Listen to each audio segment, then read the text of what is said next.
Build that wall. Build that wall. Build that wall. Build that wall. Build that wall.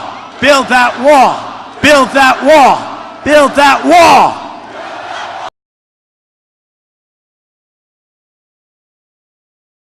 We are facing a national crisis.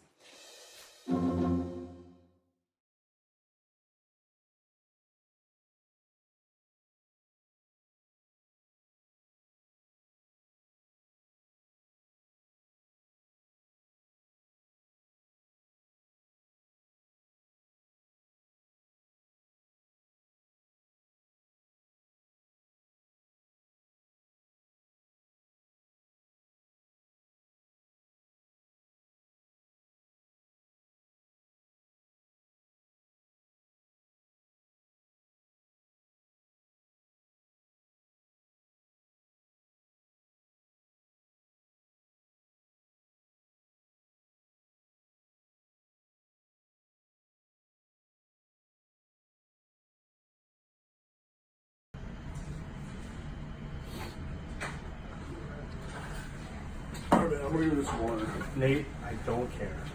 Please, leave me alone. I've got a lot of work to do. You've been talking non-stop. Please, please. You've really been bothering me. You want some of that? No. Okay. Get on my face. Are you sure? Yes. Okay.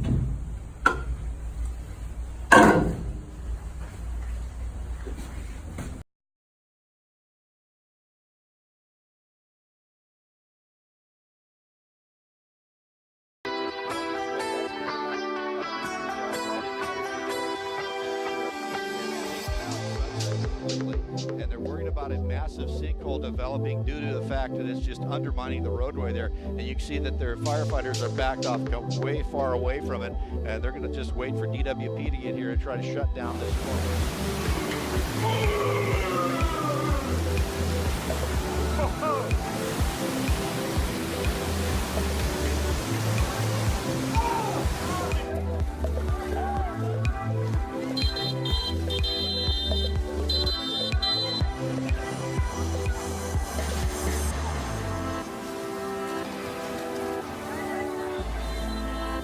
Hundreds of thousands of water mains break every year, and in many cases, the pipes connecting the supply, such as in Flint, Michigan, are old and contaminated with lead.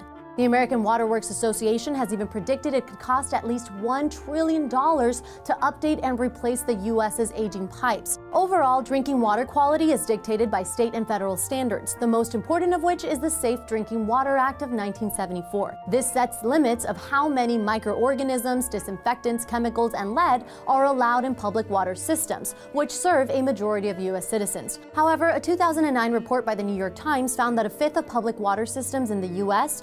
violated the Safe Drinking Water Act. Less than 6% of those violators saw fines or punishment by the Environmental Protection Agency. And across the country, more than 1.5 million Americans still don't have reliable plumbing, with many below the federal poverty level. Although it is rare in the United States, there are many groups suffering water poverty and inability to access clean water.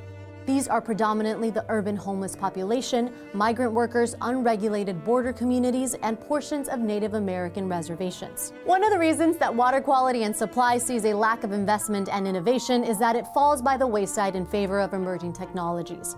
According to The Atlantic's City Lab, out of over $4 billion in venture capital clean tech investment, only about 5% or $200 million went towards researching and improving water. And with drought in regions like the West Coast, water scarcity and rising costs are making it harder and harder for those without water to access or afford it. Residents dealing with Flint's lead-contaminated water pay an average of $140 a month for water and sewage, whereas the surrounding county only pays between $50 and $100 a month.